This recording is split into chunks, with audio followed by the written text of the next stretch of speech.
Okay, let's talk about Psalms 57 today. Turn off the music a little bit and let's see what we have. This is one of my favorite scriptures, and we all have scriptures that we go to time and time again, and I like it for a lot of reasons. Specifically because it says, verse 2 is my, you have to read it. Obviously it says, "Be merciful and gracious to me, O God. Be merciful and gracious to me. For my soul takes refuge and finds shelter and confidence in you." And then you can notice that that I have the second, which is the second verse, which is, "I will cry to God Most High, who performs on my behalf and rewards me, who brings to pass his purposes for me and surely completes them." I wanted to kind of go into this part here, which says God will send forth his mercy and his loving kindness and his truth and his faithfulness. And then also in verse 10, it's the same thing. That God will send forth his mercy, his loving kindness, and his truth and his faithfulness.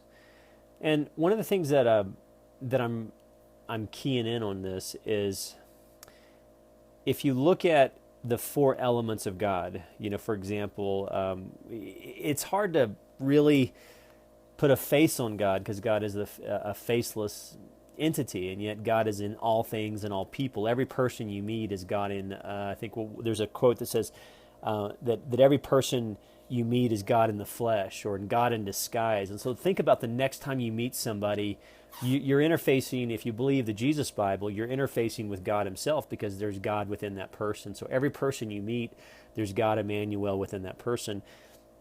And it will really change the way you view people and talk to people. I mean, even a waitress, or especially a waitress. And just start going through your day. I suggest to you to just, as you're going through your day, to just look at the God in the other person, or even in a situation. Where's God? Or even a movie. That's one reason why I love cinema so much, is because I'm a Jesusan. So let's go back to this. It says, "For your mercy and your loving kindness are great, and your truth and your faithfulness."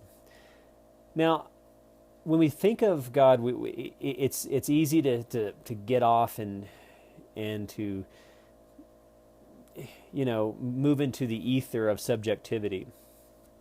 But let me just offer for your consideration that God is mercy. There's a scripture that says God is love, and then if God is love, if God is in the Most High, he's an active God, but also he's a God of mercy. And so, to think of God as being merciful, but he's also loving and he's kind.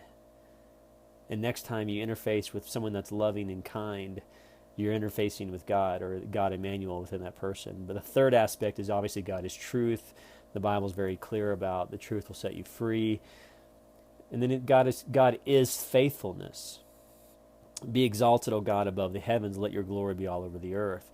The reason why I'm saying the four elements of God is that what makes God in his perfection, or her perfection, the Spirit of God, in what makes God perfect, is that in every situation, at all times, God is 100% merciful, loving, kind, truthful, and also faithful.